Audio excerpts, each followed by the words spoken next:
Hey, this is just Jeff today. Um, I decided I wanted to record this. I'm honestly not 100% sure I'm ever going to publish it, but um, I wanted to record an episode that was maybe a little different from a normal episode, which is why Amy's not here. And I don't have another coach. Um, so it's just you and me. And this is going to be a little strange, perhaps, but maybe there's some value in it for you. Um, so I shared this on a recent episode, but it kind of sets the frame for what we're talking about today, which is uh, I've been trying to read a new book.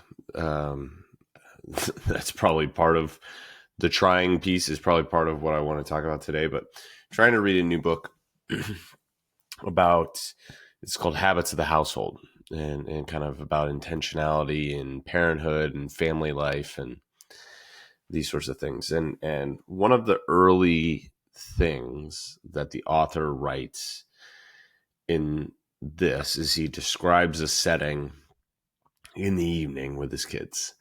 Um and it's chaos, and it's just running around in the chaos and gets everybody down, closes the doors, and just kind of leans up against the wall and be like, man, this is just not how we drew it up.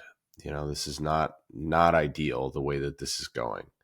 And it kind of set him on this path of trying to create these kind of routines, these rituals, these habits surrounding particular times in the household, um, and just a way of being. And he says this very early in the book because he's setting the stage for everything to come after this are things that I have tried and have experienced some level of success with. Some of them I haven't tried, but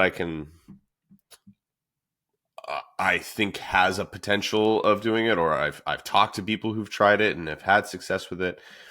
But he ends the story, this chapter, with describing a most recent night, which is it's still chaos and there's still kids running around with their towels flying around and wrestling and screaming, but within that there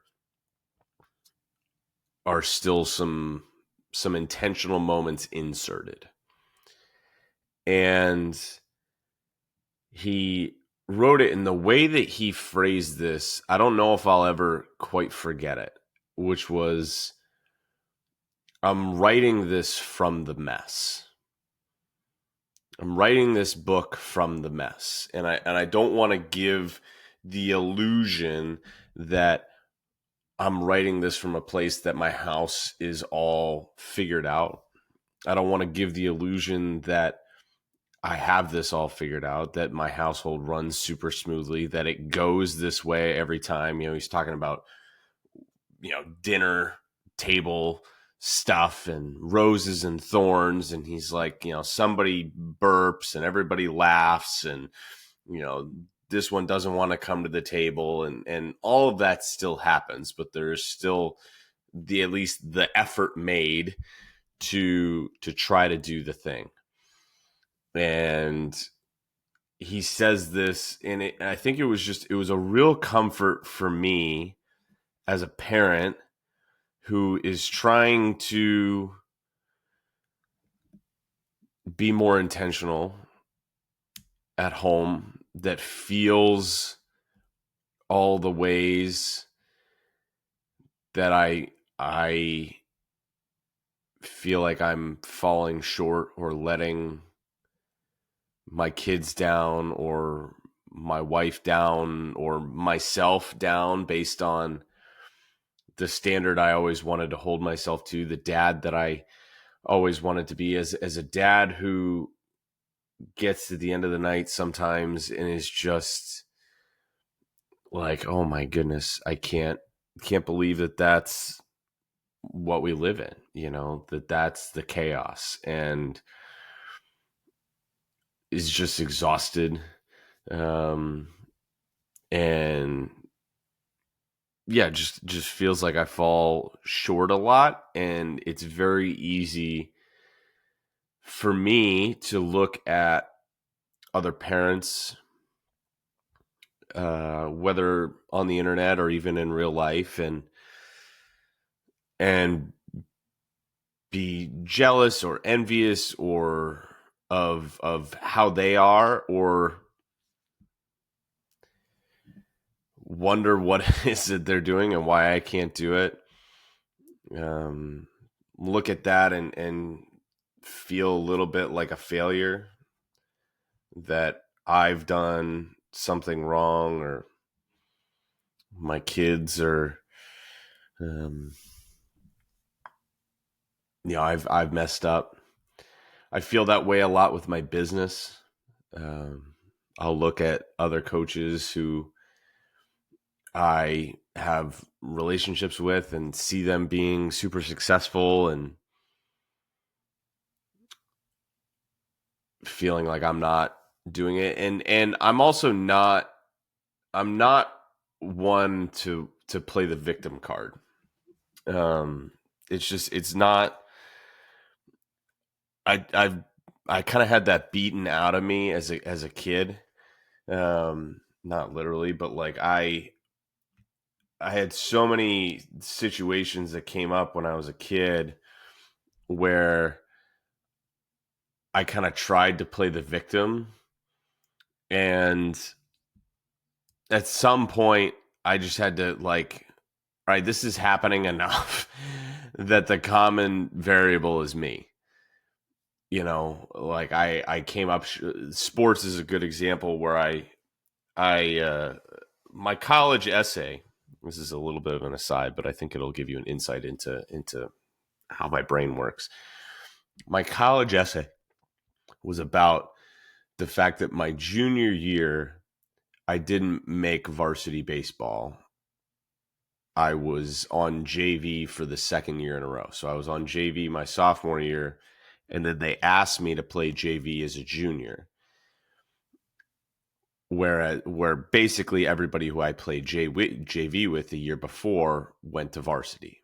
And that was kind of the natural next step. It was kind of assumed that I was going to make varsity. I assumed that I was going to make varsity.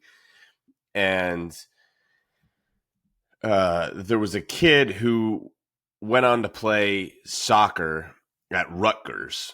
So really elite athlete that hadn't played baseball since like middle school, and he played rec ball. But his senior year, he was the year ahead of me, my junior year. He was graduating. It was the spring of his senior year, and he's like, I don't really have anything to do now because I'm signed. I'm going to Rutgers. I don't have to worry about making sure that I'm good to go for soccer in the fall to get recruited and go to all these camps and stuff like that. And so he decided he was going to play baseball for the first time in 6 years, his senior year. And because he's just an elite athlete, he was better than me. Even though he hadn't played in a long time, he was better than me. And so he took what kind of hypothetically would have been my spot on varsity. And it was very easy for me to naturally play the victim card of like, okay, I'm not, like, he took it, whatever, 16-year-old, like, this isn't fair.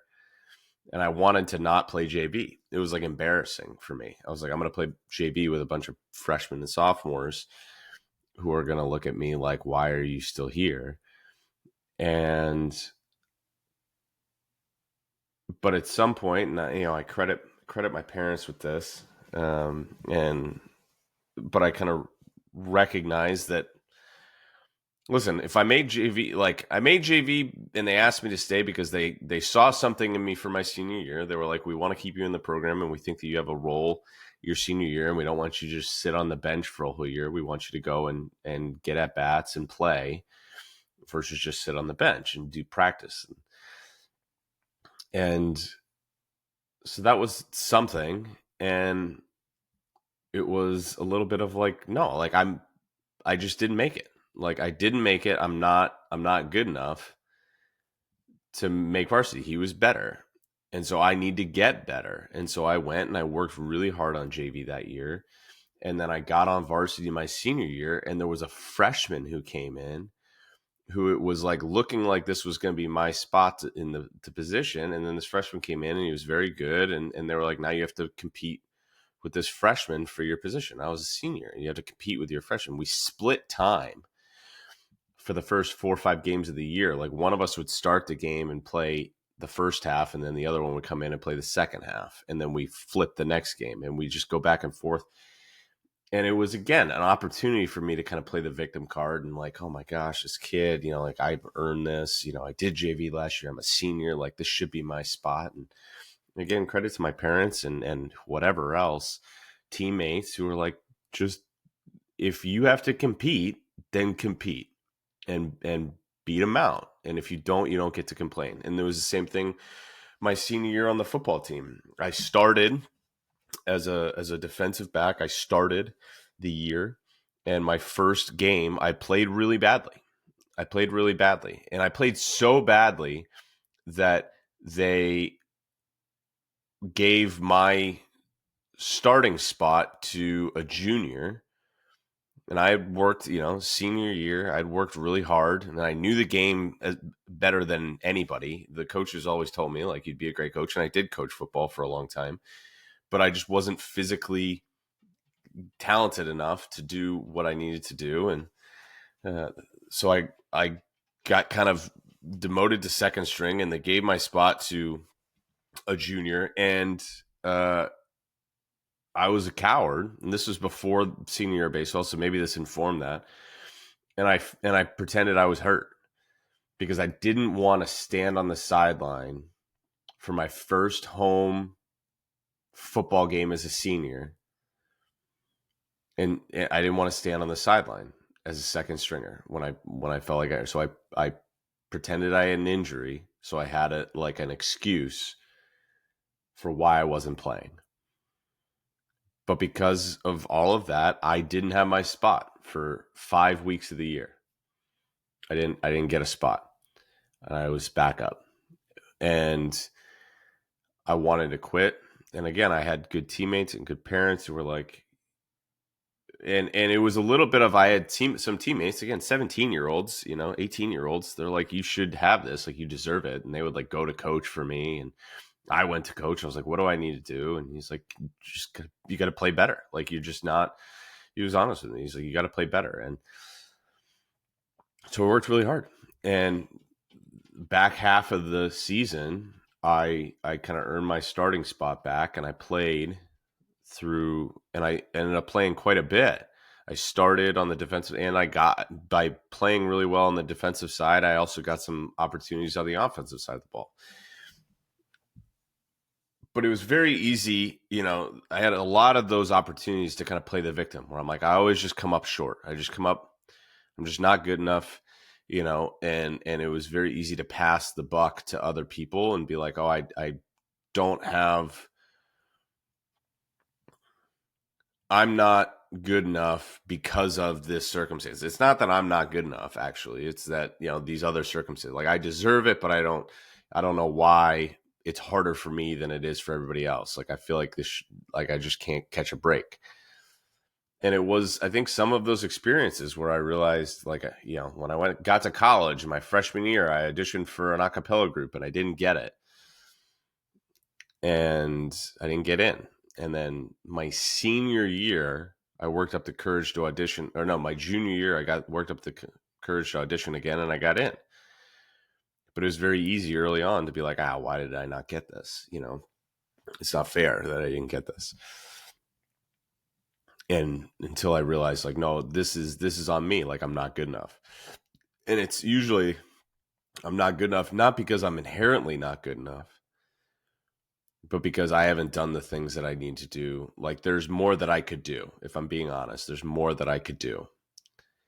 And so we come into parenting and business, and I'm no longer in the place, like, it's tempting to play the victim card a little bit, like, oh man, if I had just, if I had started posting tweet posts on Instagram back in 2020, 2021, when they were all the rage. If I had started posting on TikTok in 2020, you know, and I had 100,000 followers, like some of my friends that just rode that wave all the way in there, they just get leads for clients all over the place, you know, and they're able to do this because they did that. It's not necessarily, I mean, some of them are great coaches, but it's not necessarily because they're better coaches than me. It's because they have the bigger audience and they did that. And so it'd be very easy for me to play the victim on that. But the truth is, I had disdain for social media for 3 years. I hated posting, and I chose not to post and not to get good at it. Even though I knew it was an important thing for my business, I chose not to do it. So I can't complain about the results that I'm not getting from the work I didn't do. Like that's on me. There are people who with small followings, smaller than me even, who have bigger businesses because they are willing to do some of the work that I'm not doing. And I know they are because I've talked to them about it and I know what they're doing. With parenting, like it would be very easy for me to play the victim card. Like I did a post the other day about my younger son, Parker, who is just, he has a hard time regulating. He has a hard time regulating his emotions. And, I mean, since he was a little kid. And so he's just tougher. He's a tougher kid than our other two. Like my older son is pretty emotional, and my daughters, you know, they all are taught, you know, have their things, but he's definitely the most challenging in terms of that. I mean, his best moments are fantastic, but his hard moments are really, really hard.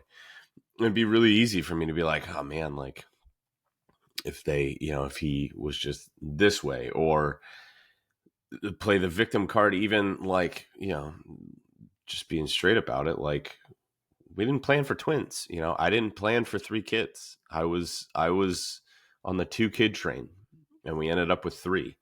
And I'm not going to, you know, sit here and I love all of my children desperately.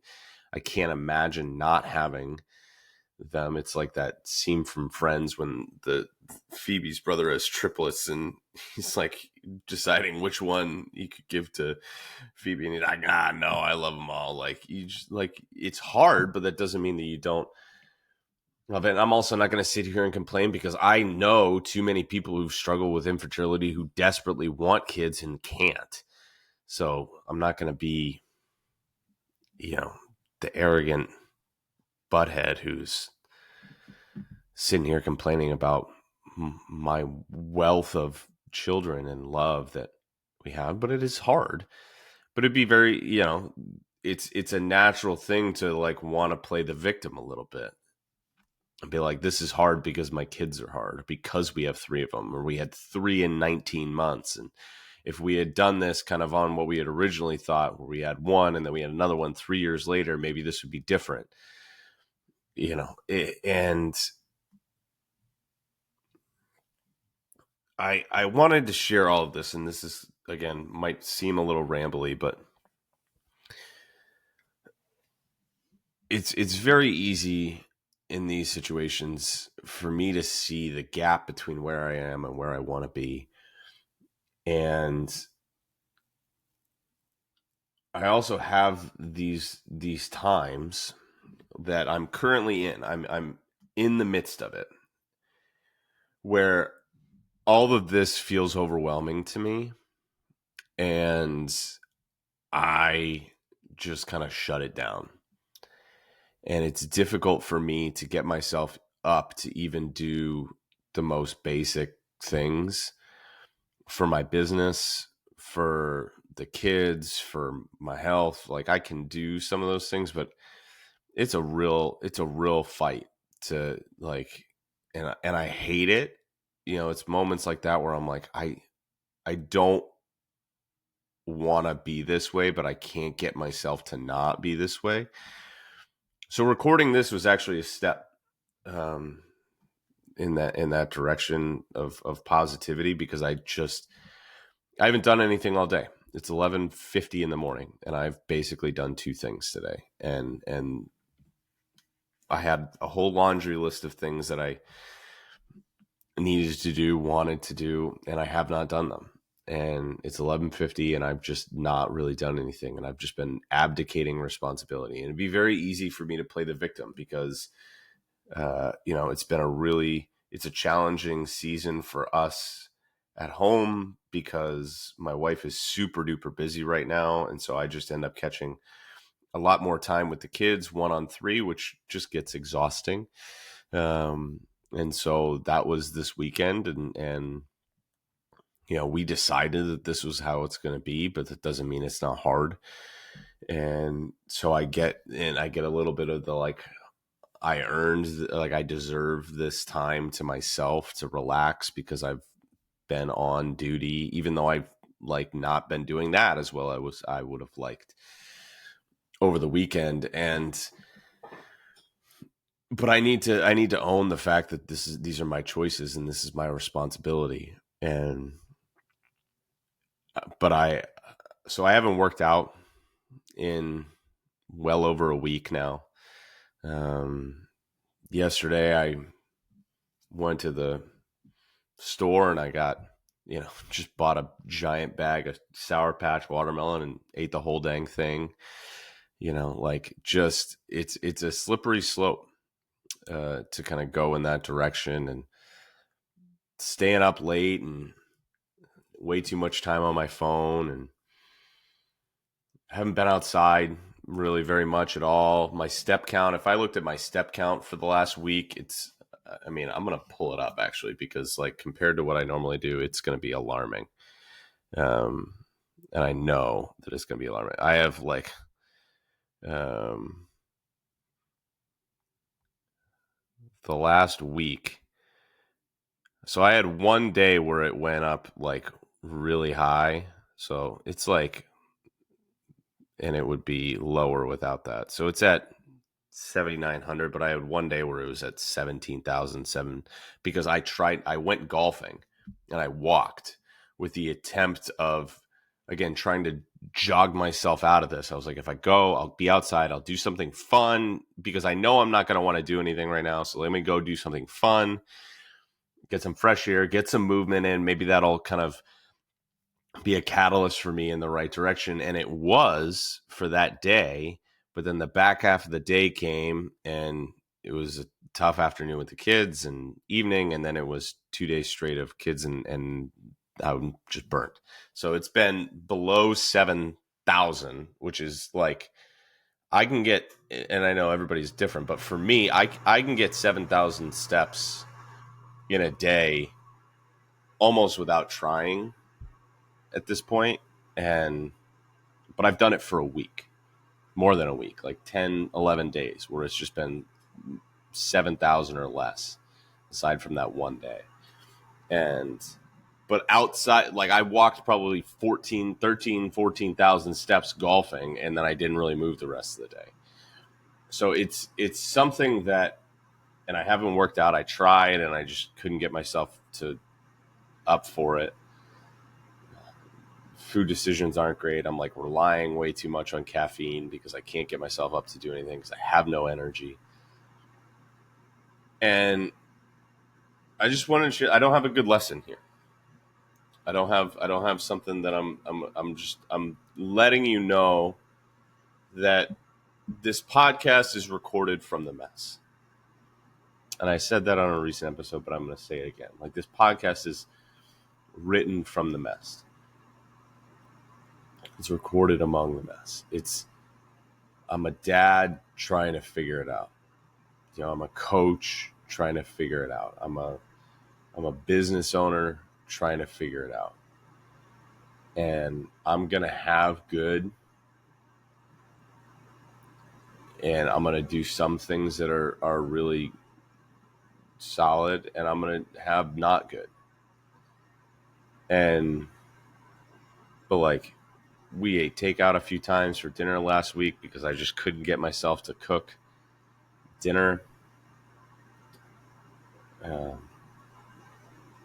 Wasn't sleeping a lot, not making good decisions with my phone. Now, I guess the silver lining of this is because I've established some levels of habits, that like my default mode and what has been like a genuinely really rough 10 days for me in all facets from a physical activity and nutrition standpoint. Like, it's been fine. Like I say like 7,000 is, that's low for me, but that's not like an abysmally low number. I say I'm not sleeping in a lot. I'm maybe getting 6 hours or 7 hours as opposed to like 8 or something like that. I'm still having my normal breakfast and protein shakes for snacks and my lunch because it's already prepped, and so there are still some good things, happening, and I want to try to highlight those in my brain. But there are times, I think the times that I get into with this are the times where I feel a little bit of like, what's the point? And it's not because there is no point, but I'm like, you get a couple of things where it's like, geez, I don't feel like I'm moving the needle at all. Whether it's with parenting, and it snowballs for me. So it's like parenting stuff is just really hard. And so then that flows into business, and I'm doing some stuff on the business side of things, and that doesn't feel like it's going the best, and get frustrated about that. And, try not to play the victim card and be like, all right, I just didn't do what I needed to do. And full disclosure, like, I did not do what I needed to do. Last week was a launch for me, which I do 3 times a year. I do a launch, and I set myself up for success as well as I could have the week before. So all I had to do last week was just talk to a lot of people, just let them know that I was launching. And I didn't do it. And so as a result, the launch did not do very well. And it'd be very easy for me to be like, well, why is nobody responding to this? But it's like, I didn't do what I needed to do. It's like there's a goofy thing going on around social media where people are like, I have no energy right now. And it's like, well, have you had water today? Have you been outside? Have you talked to anybody? It's like, no, like, why am I, I don't want to throw this term around loosely, but like, why am I feeling depressed right now? Like, not in a dangerous sort of way, but like, why am I having a really hard time getting it going? I'm not doing the things that I need to do to take care of myself. So I can't be surprised that I don't have the energy, and it's cyclical in that way. Like, I'm having a hard time working out because I haven't worked out. I'm having a hard time getting my steps in because I haven't been getting my steps in. I'm having a hard time doing my business work because I haven't been doing my business work, and I haven't been getting my steps in, and I haven't been working out. I'm having a hard time showing up, and being present with my kids and doing all that because I haven't been, doing all those other things. I stay up late because I'm tired from my kids because I haven't been showing up for them, and I feel like I need the time. It's cyclical in that way. And so I say this to, and just to kind of bow on this and not be a Debbie Downer, but like, nobody gets this perfect. We all struggle. And the thing that I say a lot in my posts and in my writing and in my media and everything like that is,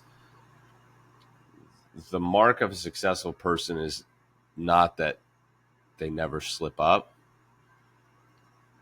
It's how long it takes them to get back on track when they do. And so why I feel like a failure right now is because it's taken me well over 10 days to get back on track. And I don't know if this is going to make a difference for me or not recording this, but hopefully it does.